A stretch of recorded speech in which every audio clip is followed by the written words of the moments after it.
Hello বন্ধুরা, welcome to my channel. কেমন আছো সবাই? আজকে তোমাদের সঙ্গে শেয়ার করতে চলেছি একটা দারুণ রেসিপি। হয়তো তোমরা অনেকে এটা খেয়ে থাকবে, অনেকে আবার পছন্দ করো না, কিন্তু আমার খুব ভালো লাগে, তাই তোমাদের সঙ্গে শেয়ার করলাম। হ্যাঁ, এটা হচ্ছে গুগুলি বা গেড়ি বলে থাকে অনেকে। তো কচুর মুখি দিয়ে আজকে আমি গেড়ি বা গুগুলি যাই বলে থাকো তার রেসিপিটা তোমাদের সঙ্গে শেয়ার করব। তো চলো দেখে নিই। এবারে প্রথমে আমি কচুর মুখি বা গাঠি কচু এগুলো আমি প্রথমে নেব, নিয়ে কেটে ধুয়ে নেব ভালো করে। এবার এই তোমরা হয়তো অনেকে গুগলি খেয়ে থাকবে, সেটা হয়তো মাংসর মতো কষা কষা করে খাও বা জানি না কে কীভাবে খাও, কিন্তু আমাদের বাড়িতে এই গাঠি কচু দিয়ে গুগলির রেসিপিটা খুবই পছন্দ করে সবাই, এবং খুব মানে অসাধারণ দুর্দান্ত খেতে লাগে। রান্নাটা খুবই ইজি, খুব সিম্পল একটা রেসিপি এটা, জানো তো, তোমরা যে কেউ ট্রাই করতে পারো। আর আরও একটা কথা হচ্ছে, গুগুলি বা গেড়ি যাই বলো, এটা তো খাওয়া খুবই হেলদি, কারণ এটা নাকি চোখের জন্য খুব ভালো এবং এতে প্রচুর পরিমাণে ভিটামিন মিনারেলস এগুলো থাকে। সেই জন্য এই গুগুলি বা গেড়ি খাওয়া এমনি স্বাস্থ্যের পক্ষে ভালো। আর এই কচুর মুখি বা গাটি কচু যাই বলে থাকো, এটা দিয়ে তো এটার টেস্টটা আরও বেড়ে যায়।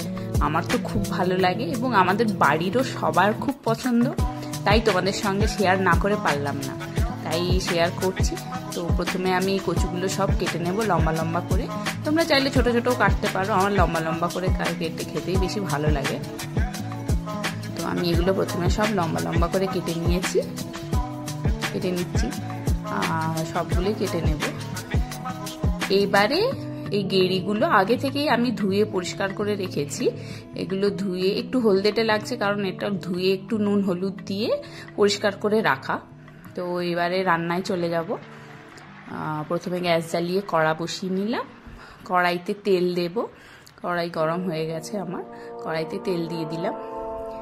এবারে 5 ফোড়ন দেব, ফোড়ন হিসেবে 5 ফোড়ন আর শুকনো লঙ্কা। এটার মশলা বলতে এই দুটো দিয়েই, ফোড়ন দিয়েই মেন রান্না করা, অন্য বেশি সেরকম কিছু মশলা পড়ে না এই তরকারিটাতে। এবং খুব সিম্পল রেসিপি, তোমাদের প্রথমেও বলেছি আবারও বলছি, খুব সিম্পল রেসিপি এবং খুব ইজি রান্নাটা। তো প্রথমে আমি 5 ফোড়ন আর শুকনো লঙ্কা ফোড়ন দিচ্ছি, দিয়ে এটাকে একটু নাড়িয়ে নেব। শুকনো লঙ্কাটা একটু ভাজা ভাজা হয়ে যাবে।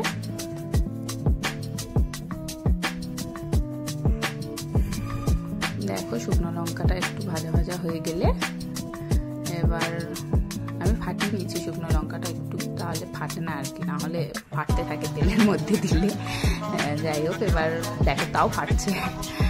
এবারে আমার ওই 5 ফোড়ন আর শুকনো লঙ্কাটা একটু ভাজা ভাজা হয়ে গেছে। এবারে আমি এর মধ্যে যে কচুর মুখি বা গাঠি কচু যাই বলো ধুয়েও রাখা, সেগুলো আমি এর মধ্যে তেলের মধ্যে অ্যাড করে দিলাম। দেখো, আমি লম্বা লম্বা করে কেটে নিয়েছিলাম এবং সুন্দর করে ধুয়ে পরিষ্কার করে নিয়েছিলাম। এবারে আমি এটা দিয়ে একটু নাড়িয়ে নিচ্ছি, জাস্ট তেলের সঙ্গে মিশিয়ে নিচ্ছি, একটু হালকা করে নাড়িয়ে নিলাম। এবারে আমি এতে অ্যাড করব গেড়ি, পরিষ্কার করে ধুয়ে রাখা গেড়িগুলো দিয়ে দেবো। দেখো, গুগলি বা গেড়ি যাই বলো, আমরা গেড়ি বলে থাকি, তবে অনেকে গুগলি বলে, তাই আমার মুখ দিয়ে বারবার গেড়িটা বেরিয়ে যাচ্ছে। তো এবার গেড়িটা দিয়ে দিলাম এতে, এবার দিয়ে একটু হালকা করে নাড়িয়ে নেব। নাড়িয়ে নিচ্ছি। এবারে আমি এতে অল্প হলুদ দেব আর পরিমাণ মতো নুন। তোমরা যে যেমন নুন খাও সেরকম নুন দেবে। আর হ্যাঁ, তোমরা যে যেমন ঝাল খাও, কাঁচা লঙ্কাটা এই সময় যদি কেটে দাও তাহলে ঝালটা ঠিকঠাক হয় বা টেস্টটা আরও ভালো হয়। যেহেতু আমাদের বাড়িতে ঝালটা একটু কমই খায় বা মেয়ে খায় বলে ঝালটা কমই দিই, তাই আমি এখন কাঁচা লঙ্কা দিচ্ছি না, একদম নামানোর সময় কাঁচা লঙ্কা দেবো। তোমরা যদি একটু ঝালঝাল খেতে চাও, এবার গেড়ি তো ঝালঝাল ভালো লাগে খেতে, তোমরা যদি ঝালঝাল খেতে চাও তাহলে এখন এই সময় কাঁচা লঙ্কাটা অ্যাড করে দিও, বেশ ভালো লাগবে, ঝালঝাল হবে খেতে। আমি দেব না, তাই নুন আর হলুদ দিয়ে, পরিমাণ মতো নুন আর হলুদ এই দুটো দিয়ে নাড়িয়ে নিচ্ছি। দিয়ে এবার ঢাকা দিয়ে দেবো, কষানোর জন্য ঢাকা দিয়ে দেবো। মোটামুটি মাঝে মধ্যে ঢাকা খুলে একটু নাড়িয়ে নেব, যাতে তলায় লেগে না যায়, কারণ এখনো তো জল দিইনি, জাস্ট কচু কচু আর গেড়ি এই দুটো দিয়ে কষাচ্ছি। মাঝে মধ্যে ঢাকা খুলে নাড়িয়ে নেবো, একটু ভাজা ভাজা হয়ে গেলে, একটু কষানো হয়ে গেলে তারপর আমি এতে জল দেব। তো আর একটু ভাজা ভাজা হবে, আমি আরেকবার ঢাকা দিয়ে নাড়িয়ে নেব, ঢাকা দিয়ে নেব। এই দেখো এবারে আমার প্রায় ভাজা হয়ে গেছে, কষানো হয়ে গেছে। এই দেখো তলায় লেগে লেগে যাচ্ছে, আমার হয়ে গেছে ভাজা ভাজা।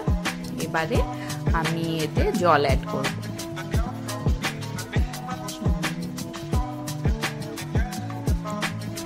অল্প একটু জিরে গুঁড়ো দিয়ে দিচ্ছি, এখন জাস্ট অল্পই দিয়েছি, একদম 1 চামচও না, হাফ চামচ মতো জিরে গুঁড়ো আর হাফ চামচ মতো ধনে গুঁড়ো দিয়ে দিচ্ছি। দিয়ে আরেকবার একটু নাড়িয়ে নেব, মিশিয়ে নেব পুরোটা, এই ধনে গুঁড়ো জিরে গুঁড়োটা ভালো করে এর সঙ্গে মিশিয়ে নেব। এখন আর বেশি ঢাকা দিয়ে বেশি কষানোর দরকার হবে না, কারণ অলরেডি এটা ভাজা হয়ে গেছে। আমি জাস্ট এখন জিরে গুঁড়ো আর ধনে গুঁড়ো এই দুটো দিয়ে একটু নাড়িয়ে নিচ্ছি। আমার নাড়ানো হয়ে গেছে, মেশানো হয়ে গেছে। এবারে আমি জল অ্যাড করে দিচ্ছি। তোমরা যেমন ঝোল পছন্দ করো সেরকম জল অ্যাড করবে, তবে আমার এটা বেশি ভালো লাগে, একটু মাখা মাখা হবে, এটা বেশি ভালো লাগে। একদম পাতলা ঝোল ঠিক ভালো লাগে না, আবার একদম শুকিয়ে গেলেও ভালো লাগে না, একটু গা মাখা মাখা থাকবে, তো ওটা বেশি ভালো লাগে। সেই জন্য আমি সেরকমই জল দিলাম, দিয়ে এবার এটা ঢাকা দিয়ে ফুটতে দেব। দেখো দেখো আমার এটা বেশ ভালোই ফুটছে, ফোটা শুরু হয়ে গেছে এবং কচুর মুখিগুলোও প্রায় সিদ্ধ হয়ে এসছে। আমি একটু খুন্তি দিয়ে ভেঙে ভেঙে দিচ্ছি, তাহলে একটু মাখা মাখা হবে ব্যাপারটা, সেই জন্য। তো আমি আরেকবার একটু ঢাকা দিয়ে আরেকবার একটু ফুটিয়ে নেব ভালো করে। দেখো একদম মাখা মাখা হয়ে গেছে, জল টেনে গেছে এবং কচুর মুখিগুলোও বেশ সুন্দর সেদ্ধ হয়ে গেছে আর গেড়িগুলোও সুন্দর সেদ্ধ হয়ে গেছে। এবারে আমি নামিয়ে নেব। তো তার আগে আমি অ্যাড করলাম ভাজা মশলা। এই ভাজা মশলাটা আমি বাড়িতেই বানিয়ে রাখি, জিরে ধনে তার সঙ্গে শুকনো লঙ্কা আর অল্প একটু তেজপাতা এইসব দিয়ে মানে রোদে শুকনো করে মিক্সিতে গুঁড়ো করে রাখি। এটা হচ্ছে যে কোনো রান্নাতে ওপরে একটু ছড়িয়ে দিলে বেশ ভালো লাগে খেতে, রান্নাটা হালকাও হয় আর টেস্টটাও ভালো লাগে। তো আমি এবার ভাজা মশলা আর কাঁচা লঙ্কা কুচি দুটো দিয়ে মিশিয়ে নিলাম। এবারে আমি নামিয়ে নেব। আমার রান্না রেডি, কচুর মুখি দিয়ে গেড়ি একদম রেডি। এবারে নামিয়ে নিচ্ছি, খুব সুন্দর লাগে খেতে, গরম গরম এইটা দিয়েই শুধু ভাত খাওয়া হয়ে যায়।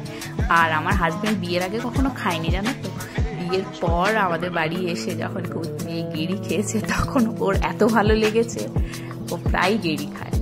ধন্যবাদ সবাইকে দেখার জন্য, তোমরাও ট্রাই করো।